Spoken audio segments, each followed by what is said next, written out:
Hello everyone, welcome back to extreme seconds. After life, மறுஜன்மம், இந்த வார்த்தைங்களை கேட்டாலே எல்லாருக்குமே ஒரு கியூரியாசிட்டி வரும். ஏன்னா அந்த வார்த்தைங்களுக்கு யாருக்குமே விடை தெரியாது. இருந்தாலும் இப்படியெல்லாம் இருக்கலாம் அப்படின்ற நம்ம முன்னோர்கள் சொன்னதையும் சில ஆன்மீகவாதிங்க சொன்னதையும் கேட்டிருப்போம். இந்த கான்செப்டில் தான் சில படங்கள் வந்திருக்குது. இந்த வரிசையில் கிராக்ஸ்ன்ற ஒரு டைரக்டர் அவருடைய பார்வையில் இறந்த பிறகு நம்ம ஆன்மா என்ன செய்து, யாரெல்லாம் சொர்க்கத்துக்கு போகிறாங்க, யாரெல்லாம் நரகத்துக்கு போகிறாங்க, மறுஜன்மம் எப்படி எடுப்போம் அப்படின்னு ரொம்பவே இன்ட்ரெஸ்டிங்காக சொல்லி இருக்கக்கூடிய படம் தான் பேண்டமோனியம். இப்படியும் யோசிக்க முடியுமா அப்படின்ற படமாக தான் இந்த படம் இருக்க போகுது. ஸோ ஸ்கிப் பண்ணாமல் முழுசாக இந்த படத்தை பாருங்கள். அதுக்கு முன்னாடி நீங்கள் இன்னும் எங்கள் சேனலை சப்ஸ்கிரைப் பண்ணலன்னா சப்ஸ்கிரைப் பண்ணிக்கோங்க. பக்கத்தில் இருக்கிற பெல் ஐக்கனை கிளிக் பண்ணிக்கோங்க. ஸோ வாங்க இப்போ இன்ட்ரெஸ்டிங்கான இந்த படத்தோட ஸ்டோரியை கேட்கலாம். ஒரு பயங்கர உயரமான மலையை கட்டுறாங்க. அங்கே ரோடுங்கெல்லாம் வளைஞ்சு நெளிஞ்சு பார்க்கவே பயங்கரமாக இருக்குது. அங்கே இருக்கிற ஒரு ரோட்டில் ஆக்சிடென்ட் ஒன்றா இருக்குது. காரில் இருந்து அடிப்பட்ட ஒரு நபர் ரோட்டில் விழுந்து கிடக்கிறாரு. இவர் பேர் தான் நாதன். இவர் தான் இந்த படத்தோடைய ஹீரோ. ஆக்சிடென்ட் ஆகியிருந்தாலும் இவர் அவருடைய உடம்பெல்லாம் பார்த்துக்கிறாரு. ஏன்னா சின்னதாகவும் கீறல் இவர் உடம்புல இல்லை. பரவாயில்லையே, இவ்வளோ பயங்கரமான ஆக்சிடென்ட் ஆகியும் என் உடம்புல எந்த விதமான காயமும் இல்லையே அப்படின்னு சந்தோஷத்தில் எந்திரிச்சு நிற்கிறாரு. அவருக்கு முன்னாடி இன்னொருத்தர் நின்றுக்கிட்டு இருக்கிறாரு. இவர் பேர் தான் டேனியல். ஏன்பா யார்ப்பா நீ அப்படின்னு கேட்க, நீ பண்ணிய ஆக்சிடென்ட்டு, அதில் செத்து போனவன் தான் நான் அப்படின்னு அவர் சொல்ல, எது ஆக்சிடென்ட்டா? காரை பாரு, கரப்பம்பூச்சி மாதிரி கவுந்து கிடக்குது, அதை பார்த்து கூட உனக்கு தெரியலையா அப்படின்னு டேனியல் கேட்குறாரு. இல்லை இல்லை, நான் செத்து போகல, நீ பொய் சொல்கிற அப்படின்ட்டு இவர் சொல்ல, ஏன்பா நீ செத்து போயிட்டப்பா, நம்பு, சொல்கிறத கேளு அப்படின்னு டேனியல் சொல்கிறாரு. உனக்கு ஆக்சிடென்ட் ஆயிருந்தாக்கா உன் உடம்புல அடிபட்டிருக்கணும்ல, உன் உடம்புல ஒரு கீறலாவது இருக்குதா? ஆமாம் இல்லை அப்படின்னு சொல்கிறாரு. பின்ன நீ செத்து தான் போயிட்ட அப்படின்னு டேனியல் சொல்கிறாரு. ஆனாலும் இவரால் நம்ப முடியல. இல்லை இல்லை, நான் கோமலாக இருக்கிறேன், நீ பொய் சொல்கிற அப்படின்னு இவர் ஏதேதோ உளறிக்கிட்டு இருக்கிறாரு. என்னை காப்பாற்றுங்க காப்பாற்றுங்க, யாரும் இல்லையா அப்படின்னு இவர் பாட்டுக்கு கத்திக்கிட்டு இருக்கிறாரு. ஏன்பா நீ செத்து போயிட்டேன்னு நான் எத்தனை தடவை சொல்கிறது, நம்ப மாட்டியா அப்படின்ட்டு அவருடைய பணத்தை அவர் வெளியில் எடுத்து காட்டுறாரு. இங்கே பாரு, நீ செத்து போயிட்ட அப்படின்ட்டு நாதனுடைய டெட் பாடியை டேனியல் வெளியில் இழுத்து காட்டுறாரு. இந்த டெட் பாடியில் பற்றியா எவ்வளோ காயங்கள் ஆயிருக்குது, உன் உடம்புல இல்லைல்ல, ஆனால் காரில் தானே நீ அடிபட்டு விழுந்து கிடந்த, எப்படி நீ ரோட்டில் இருந்து எந்திரிச்ச அப்படின்னு இதெல்லாம் சொல்கிறப்போ லைட்டாக அவருக்குள்ள சந்தேகம் வருது. ஆனாலும் அவர் நம்ப மாட்டேங்கிறாரு. ஹெல்ப், காப்பாற்றுங்க, ஆம்புலன்ஸுக்கு கால் பண்ணுங்க அப்படின்ட்டு இவர் பாட்டுக்கு சொல்லிட்டு இருக்கிற இவங்களுக்கு பின்னாடி இருந்து ஒரு காரில் ஒரு ஆள் வந்து இறங்குறாரு.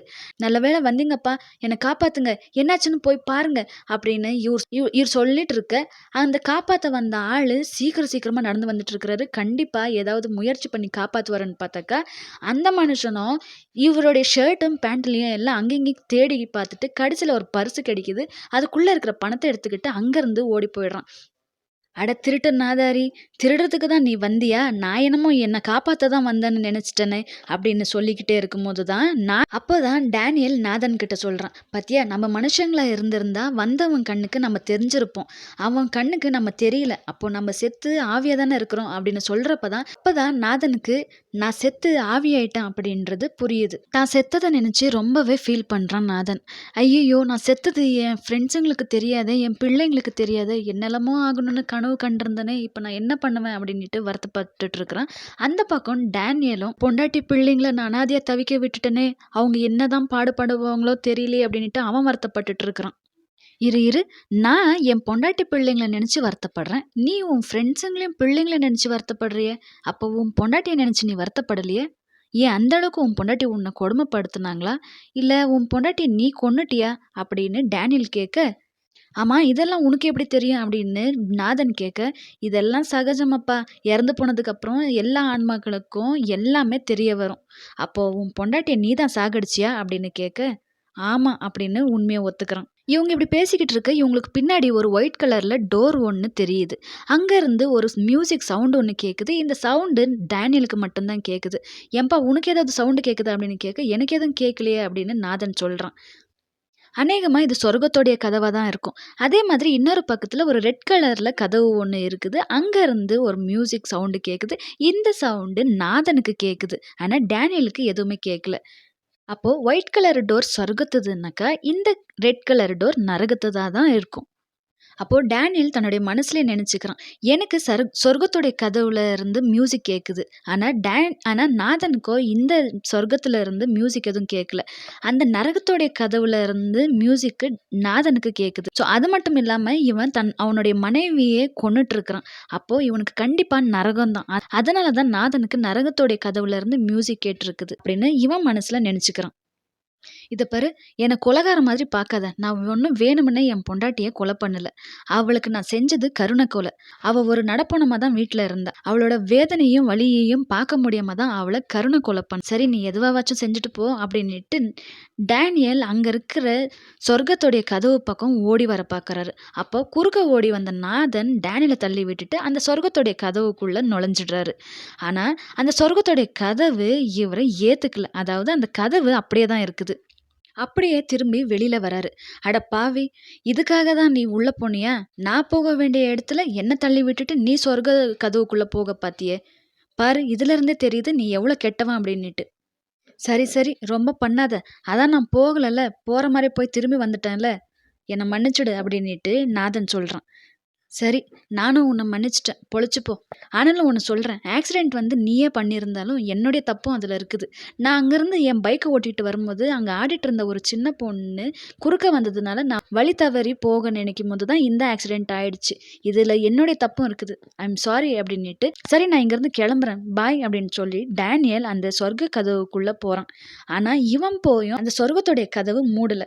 என்னது இது? என்னையும் இந்த சொர்க்கவாசல் ஏத்துக்கலையே அப்படின்னு டேனியல் யோசிச்சுக்கிட்டு இருக்கான். அப்போ பின்னாடி இருந்து ஒரு சின்ன பொண்ணுடைய குரல் கேட்குது. அப்பதான் டேனியல் சொல்லியிருந்தானே, ரோட்ல வந்துட்டு இருக்கிறப்போ ஒரு சின்ன பொண்ணு குறுக்க வந்துடுச்சு. அதனால ஒரு ஆக்சிடென்ட் ஆயிடுச்சுன்னு, அந்த பொண்ணு தான் இது. இந்த பொண்ணுடைய கண்ணுக்கு இவங்க 2 பேரும் தெரியுறாங்க. அப்போ ஒரு மனுஷனுடைய கண்ணுக்கு ஆண்மாங்க தெரியாதுங்க. ஆனா இந்த பொண்ணுடைய கண்ணுக்கு தெரியுதுன்னு, அப்போ இந்த பொண்ணும் அந்த ஆக்சிடென்ட்ல செத்து போயிடுச்சு. ஸோ அந்த பொண்ணுடைய ஆன்மா தான் இங்க இருக்குதுன்னுட்டு இவங்க 2 பேரும் புரிஞ்சுக்கிறாங்க. "நீ எப்படிம்மா இந்த இடத்துல? உனக்கு என்னாச்சு?" அப்படின்னு நாதன் கேட்குறாரு. "நேத்து எனக்கு ரோட்ல ஒரு ஆக்சிடென்ட் ஆயிடுச்சு" அப்படின்னு அந்த பொண்ணு சொல்றா. அப்பதான் டேனியலுக்கு ஞாபகத்துக்கு வருது. நேத்து ஒரு பார்ட்டில ஃபுல்லா குடிச்சுட்டு நைட்ல வண்டிய ஓட்டிக்கிட்டு வந்துட்டு இருக்கிறப்போ தான் இந்த பொண்ணு மேல வண்டிய ஏத்திட்டு இருக்கிறார் போல. ஸோ அந்த ஆக்சிடென்ட்ல தான் இந்த பொண்ணு இறந்தும் போயிருக்குது.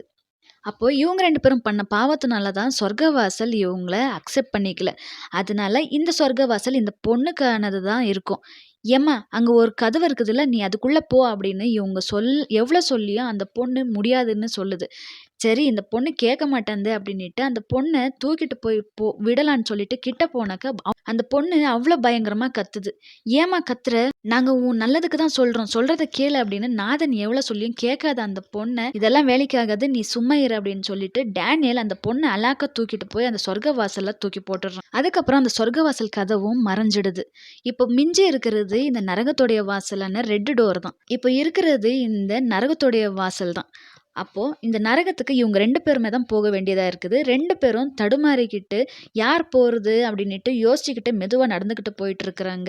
இப்படி போயிட்டுருக்கிறப்போ, நாதன் டேனியல பின்னாடி இருந்து ஓங்கி எட்டி உதைச்சிடுறான். எட்டி உதைச்சதுல டேனியல் நேரா அந்த நரகத்தோட கதவுக்குள்ள விழுந்துடுறான்.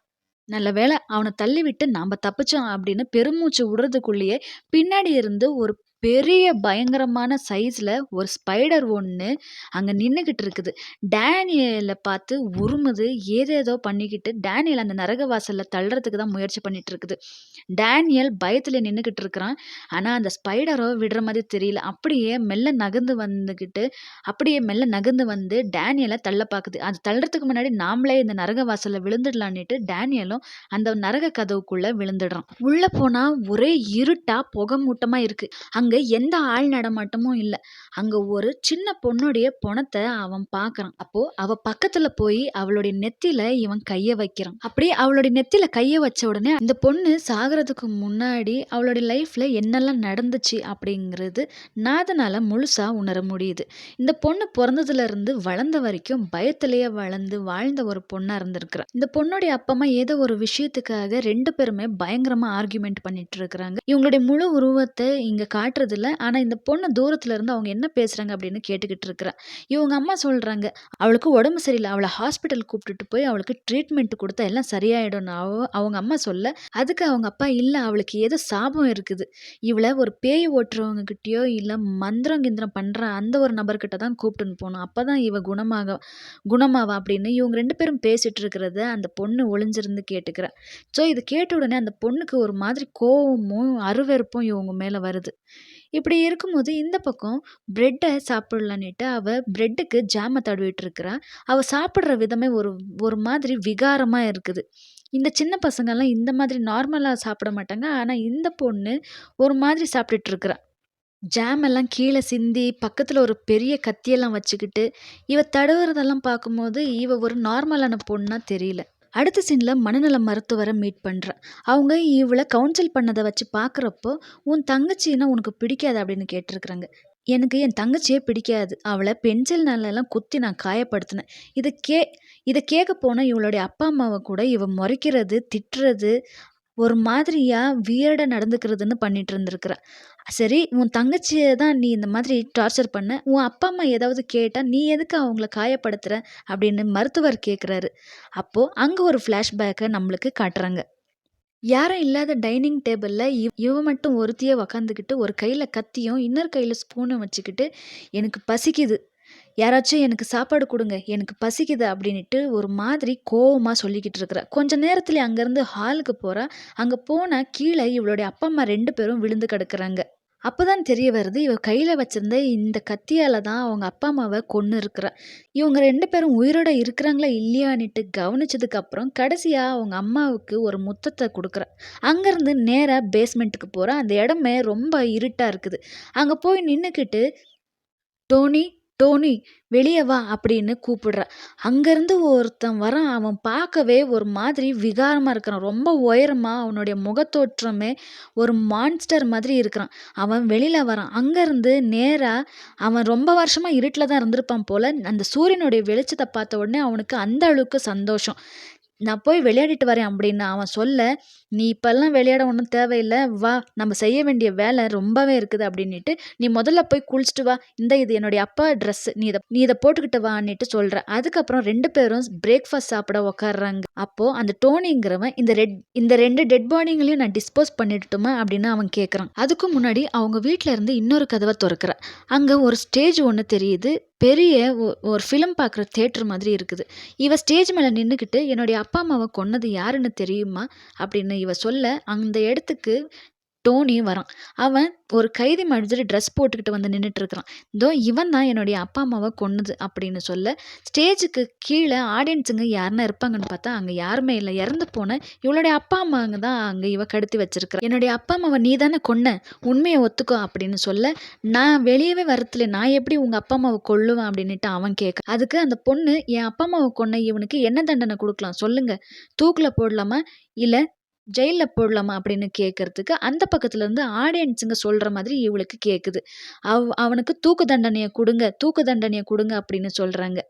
அங்க சீன கட் பண்ணா, இப்ப டோனி இந்த பொண்ணுடைய அப்பா, அம்மாவ டிஸ்போஸ் பண்றதுக்காக அந்த பொணங்கள தூக்கிட்டு போயிட்டுருக்கான். இது இந்த பொண்ணுக்கு ஒரு விதமான ஹாலுசினேஷனா இருக்கும். அதுக்கப்புறம் அவங்க அப்பா, அம்மா இருந்த அந்த பெட்ரூம்ல இருக்கிறதும், படுக்கிறதும், அவங்க அம்மா பண்ற மாதிரியே மேக்கப் பண்றதும், அவங்க அம்மாவுடைய காஸ்டியூம்ஸ் எல்லாம் எடுத்து போட்டுக்கிறதுன்னு இந்த பொண்ணு பண்ணிட்டுருக்கும். ஒரு தடவ இப்படிதான் கண்ணாடி முன்னாடி நின்னுக்கிட்டு இவ பார்த்துக்கிட்டு இருக்கிறா. அவளுக்கு பக்கத்துல அந்த டோனிங்கிறவனும் நின்னுக்கிட்டு இருக்கான். "என்ன உன்னுடைய முகம் மட்டும் கண்ணாடில தெரியுது. என்னுடைய முகம் தெரிய மாட்டேன்து" அப்படின்னு அவன் கேட்க, "அதெல்லாம் ஒரு பெரிய விஷயமா எடுத்துக்காத. ஃப்ரீயா விடு" அப்படின்னு அந்த பொண்ணு சொல்றா. இதுலேருந்து என்ன தெரிய வருதுன்னா, இவ நெனச்சிட்டு இருந்த அவங்க அப்பா, அம்மா, அதாவது இதுக்கு முன்னாடி இவ ஸ்டேஜ் முன்னாடி பேசுனதும், அங்க டோனிக்கு தண்டனை குடுத்ததும், இப்போ டோனி இருக்கிறதா அவ நெனச்சுக்கிட்டு இருக்கிறதும் ஹாலுசினேஷனா தான் இருக்கும்.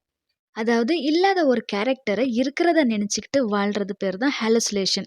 இப்படிதான் டோனியும், இந்த பொண்ணும் டைனிங் டேபிள்ல உட்காந்துன்னு சாப்பிட்டுக்கிட்டு இருப்பாங்க. அப்போ காலிங் பெல் அடிக்குது. என்னன்னு இந்த பொண்ணு கதவு தொறந்து பார்க்குறப்போ, ஒரு போஸ்ட்மேன் வந்து ஒரு கொரியர நீட்டுறாரு. "உங்க அப்பா, அம்மா யாராவது இருந்தா கூப்பிடுமா, அவங்கள்ட்ட நான் சைன் வாங்கிக்கணும். இந்த கொரியர் அவங்களுக்கு வந்திருக்குது" அப்படின்னு சொல்ல, அவங்க யாரும் வீட்ல இல்ல. "டோனி நீ வரியா?" அப்படின்னு கேட்குறப்போ, டோனி அங்க சாப்பிட்டுக்கிட்டு இருக்கிறான்.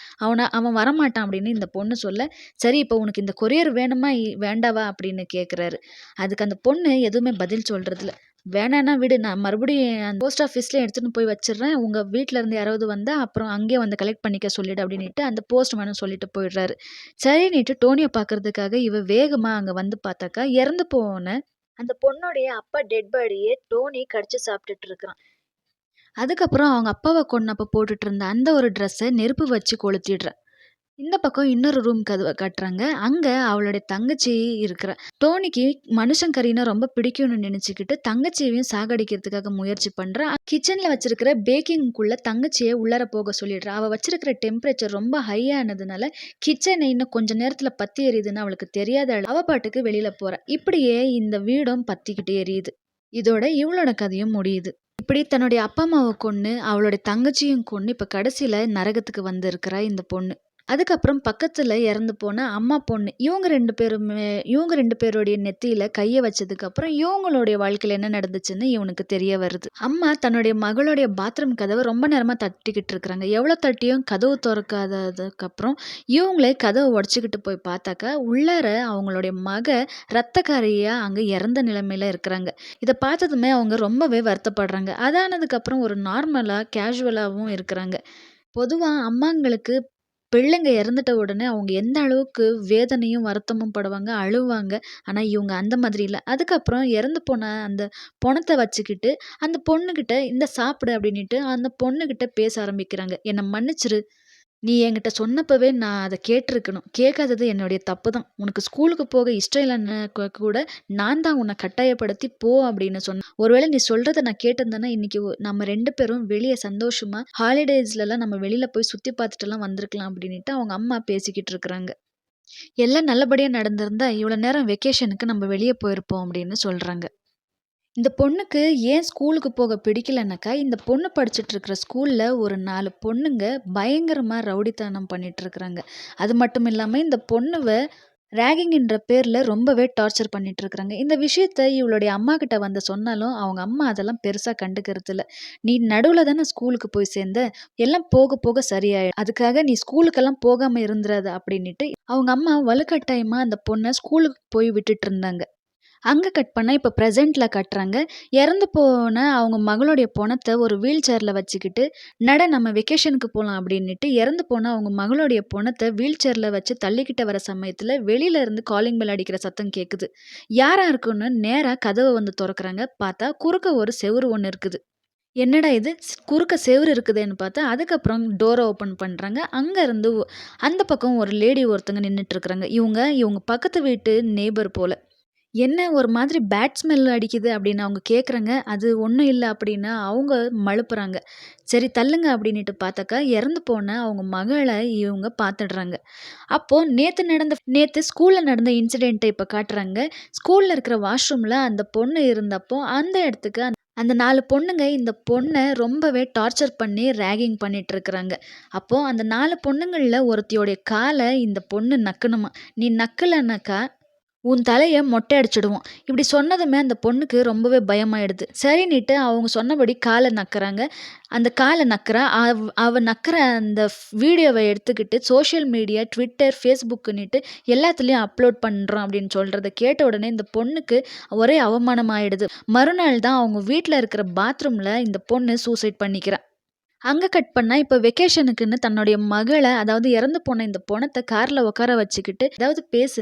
நான் எவ்வளோ நேரம் பேசிக்கிட்டு இருக்கிறேன்" அப்படின்னுட்டு சொல்லிக்கிட்டே இருக்கிறாங்க. கொஞ்ச நேரம் கழிச்சதுக்கு அப்புறமா தான் அவங்களுக்கு மக இறந்து போயிட்டா அப்படின்ற உண்மையான சுயநினைவுக்கு வராங்க. அதுக்கப்புறம் அவங்க கண்ணுலேருந்து தண்ணி வருது. பயங்கரமா அழுவுறாங்க. இப்படியே அழுதுகிட்டே அவங்க வேகமா கார ஓட்டிக்கிட்டு எதிர்த்தாப்புல இருக்கிற ஒரு மரத்துல மோதிடுறாங்க. உடனே அந்த இடத்துக்கு ஃபயர் டிபார்ட்மெண்ட்டும், ஆம்புலன்ஸும் வந்துருது. கார்ல இருக்கிற அந்த அம்மா உயிரோட தான் இருப்பாங்க. அவங்கள தனியா கூப்ட்டுட்டு ஆம்புலன்ஸ்ல ஏத்த போறாங்க. "என்ன விடுங்க, என் பொண்ண தனியா விட்டுட்டு நான் வரமாட்டேன்னு" அவங்க அழுதுகிட்டே இருக்கிறாங்க. ஆனாலும் அவங்கள அந்த ஆம்புலன்ஸ்ல ஏத்தி விடுறாங்க. இந்த பக்கம் இவங்களுடைய மகளும் இறந்து போயிட்டுருப்பா. இவள இன்னொரு வண்டியில ஏத்தி விடுறாங்க. ஆனா இவங்க நெனச்சுக்கிட்டு இருக்கிறதோ, இந்த ஆக்சிடென்ட்ல தான் இந்த பொண்ணு இறந்து போயிட்டான்னு சொல்லிட்டு. ஆனா உண்மையிலே இவ கூட படிச்ச அந்த 4 பொண்ணுங்க பண்ண ராகிங்ல தான் வீட்லயே இவ தற்கொலை பண்ணிக்கிட்டா அப்படின்றது, இவங்க அம்மாவ தவிர வேற யாருக்குமே தெரியாது. கடைசியில ஆம்புலன்ஸ்ல போற வழியிலேயே அந்த அம்மாவும் இறந்துடுறாங்க. ஸோ இப்படிதான் இந்த அம்மாவும் பொண்ணும் இறந்து நரகத்துல வந்திருந்திருப்பாங்க. முதல்ல பார்த்தா அந்த பொண்ணும் இறந்து நரகத்துல இருந்திருப்பா. உடனே இந்த அம்மா பொண்ணு நெத்தியில கைய வச்சு இருந்தத நாதன் எடுத்துடுறாங்க. இந்த சம்பவங்கள் நடந்தது இவங்களுடைய வாழ்க்கையிலேயே இருந்திருந்தாலும், ஆனா உண்மையாவே நாதனுடைய வாழ்க்கையிலேயே நடந்த மாதிரி நாதன் உணர்றாரு. இந்த 2 இன்சிடென்ட்டுங்களையும் பார்த்ததுமே, போதும்டா சாமி, இன்னும் யாரோடைய நெத்தியில நான் கைய வைக்க மாட்டேன். அவங்களுடைய வாழ்க்கையில நடந்தத பார்த்தாக்கா எனக்கு எனக்கு நரகத்துல வாழ்ந்த மாதிரி அந்த அந்த ஒரு ஃபீலிங்கா இருக்குது அப்படின்னுட்டு இவன் எந்திரிச்சு நிற்கிறான். அதுக்கப்புறம் அங்க நரகத்துல இருக்கிற ஒரு ஒரு உருவம் 2 ஆட்டு கொம்புங்கள வச்சுக்கிட்டு நின்னுகிட்டு இருக்குது. "நீ பண்ண பாவத்துக்கு நீ நரகத்துக்கு தான் போவ. நட இங்கருந்து" அப்படின்னுட்டு அது கூப்பிட, நான் எந்த பாவமும் பண்ணல. சாக கிடந்த என் மனைவி, அதாவது நடப்பிணமா கடந்த அவ வலியும் வேதனையிலும் துடிச்சுக்கிட்டு இருந்தா. அதனால தான் நான் அவ மேல இரக்கப்பட்டு அவள கருணை கொலை பண்ணிட்டேன். மத்தபடி நான் எந்த பாவமும் பண்ணல அப்படின்னு சொல்ல, எது அவ ஏதாவது உன்கிட்ட கேட்டாளா? நீயா கொன்னுட்டு நீயா ஒரு கதைய சொல்லிக்கிட்டு இருக்கிற? அதெல்லாம் செல்லாது. நீ நட முதல்ல நரகத்துக்கு அப்படின்னுட்டு கூப்பிட்டு போறாரு. இந்த நரகத்த பொறுத்தவரைக்கும் நரகத்துக்குள்ள போறதுக்கு முன்னாடி நரக வாசல்ன்னு ஒண்ணு இருக்குது. அதுக்குள்ள தான் முதல்ல போணும். அதாவது இவன மாதிரி, நாதன் மாதிரி இருக்கிற சில கேஸஸ்ங்கள தனிமைப்படுத்தி வைக்கிற ஒரு அறை மாதிரி ஒரு இருட்டு அறை இருக்குது. அந்த அறைக்குள்ள தான் இவங்கள வச்சிருப்பாங்க. அதுக்கப்புறம் தான் இவங்கள நரகத்துக்கே கூப்பிட்டு போவாங்க. "நீ இந்த நரக வாசல்ல 40 நாளைக்கு இருக்கணும்." 40 நாள் தானே அப்படின்னுட்டு அசால்ட்டா நாதன நினைச்சுக்கிறான். ஆனா 40 நாளுங்கிறது வெறும் 40 நாள் கிடையாது. 40 ஜென்மத்துக்கு சமம். அதாவது நம்ம பூமியில வாழ்ந்தோம்னாக்கா, ஒரு ஜென்மம்னா ஒரு 100 வருஷம் நம்ம வாழுவோம். அதே போல தான் அந்த நரகத்துடைய வாசல்ல 40 நாளுனாக்கா 4000 வருஷம் வரைக்கும் அவன் அங்கேயே கிடக்கணும். இத கேட்டதுமே நாதனுக்கு கொலை நடுங்கி போயிடுது. அது மட்டும் இல்ல, இங்க உன் கூட வேற யாருமே இருக்க மாட்டாங்க. நீ மட்டும் தான் இருப்ப. உன் கூட விளையாடுறதுக்கு என்னுடைய ஆட்களுங்க ஒரு 3, 4 பேர் இருப்பாங்க. அப்படின்னு சொல்லிட்டு அந்த ஆட்டுக்கொம்பு உள்ள அந்த உருவம் அங்கருந்து போயிடுது. நாதனுக்கு இந்த நரகத்தோடைய வாசல்லேயே 4000 வருஷம் இருக்கணும்னா, அப்போ உண்மையான நரகத்துல எவ்வளோ வருஷம் இருக்கணுமா? அப்படின்ற ஒரு பயம் வந்துருது. இப்படி மனசுல நெனச்சுக்கிட்டு இருக்க, அங்க தூங்கிட்டு இருந்த ஒரு அசிஸ்டன்ட் கண்ண முழிச்சு பார்க்குறான். "எனக்கு இப்ப ரொம்ப போரா இருக்குதே. நான் உன் கூட விளையாடணும்" அப்படின்னு சொல்லறதுக்கு, "நான் என்ன விளையாட்டு பொம்மையாடா? என் கூட என்னத்த விளையாட போற?" அப்படின்னு சொல்லிக்கிட்டு இருக்கிறப்பவே, அந்த நாதனுடைய ஆன்மாவ அங்கேயும் இங்கேயும் பால் உருட்டுற மாரி உருட்டிக்கிட்டு சும்மா மேலேயும் கீழேயும் தூக்கி போட்டு நல்லா கும்மு கும்முன்னு கும்முறான். அவன் கும்முன கும்முல பார்த்தா, அவன் மூச்சு பேச்சு இல்லாம கீழே விழுந்து செத்தே போயிடுறான். இத பார்த்த நரகத்துடைய தலைவன், "நான் அவனை பார்த்துக்க தானடா சொன்னேன். அவனை கொஞ்சம் கொஞ்சமா வச்சு 4000 வருஷம் வரைக்கும் ஏதாச்சும் செய்யலான்னு பார்த்தாக்கா, நீ 4 நிமிஷத்துல அவனை கொன்னு போட்டியே. இனி அவனுக்கு நரகத்திலயும் இடம் இல்ல, சொர்க்கத்திலயும் இடம் இல்ல. இனி அவன் பொறந்து இன்னொரு ஜென்மத்துல அவன் பண்ற பாவம் புண்ணியத்தை வச்சுதான் அவன் நரகத்துக்கு போகணுமா இல்ல சொர்க்கத்துக்கு போகணுமான்னு டிசைட் பண்ண முடியும்" அப்படின்னுட்டு அந்த நரகத்துடைய தலைவன் சொல்றான். மனுஷனா இருந்து செத்து ஆன்மாவா இங்க வந்தவனை மறுபடியும் ஆன்மாவா இருக்கிறவனே நீ கொன்னுட்டியே, இதுக்கான தண்டனை நீ அனுபவிச்சே ஆகணும்னு சொல்லிட்டு அந்த அசிஸ்டண்ட்டோடைய கழுத்தை இப்போ வெட்ட போறதா சொல்றான். உனக்கு இப்போ கழுத்தை நான் வெட்ட போறேன், உனக்கு மறுபடியும் நாளைக்கு தான் உன் கழுத்து முளைஞ்சு வரும்னு சொல்றான். இந்த நரகத்துல ஒரு நாளுங்கிறது 100 வருஷத்துக்கு சமம். இதை கேட்டதுமே அந்த அசிஸ்டன்ட் ரொம்பவே வருத்தப்படுறான். ஆனா வேற வழி இல்லை, நீ பண்ண தப்புக்கான தண்டனை அனுபவிச்சே ஆகணும்னு சொல்லிட்டு ஆட்டோட தலையை வெட்டுற மாதிரி கரன்னு அவனுடைய தலையை வெட்டிடுறான். அங்கே கட் பண்ணால் ஒரு லேடி பிரசவ வழியில் துடிச்சிக்கிட்டு இருக்கிறாங்க. அவங்களுக்கு ஒரு அழகான ஆண் குழந்தையும் பிறக்குது. அந்த குழந்தைக்கு பக்கத்தில் பார்த்தா தலையை வெட்டப்பட்ட முண்டமாக இருந்த அந்த நரகத்தோடைய அசிஸ்டண்ட்டு மறுபடியும் அவன் தலை முளைஞ்சு வந்துட்டுக்குது. அவன் அங்கே உக்காந்து காத்துக்கிட்டு இருக்கிறான். "உன்னால தான் என் தலையே போச்சு, எப்படியாச்சும் நான் நரகத்துக்கு கூப்பிட்டே போவேன்னு சொல்லிட்டு அவன் பக்கத்துலேயே இந்த நரகத்தோடைய அசிஸ்டண்ட்டு உக்காந்துக்கிட்டு இருக்கான். இதோட இந்த படம் முடியுது.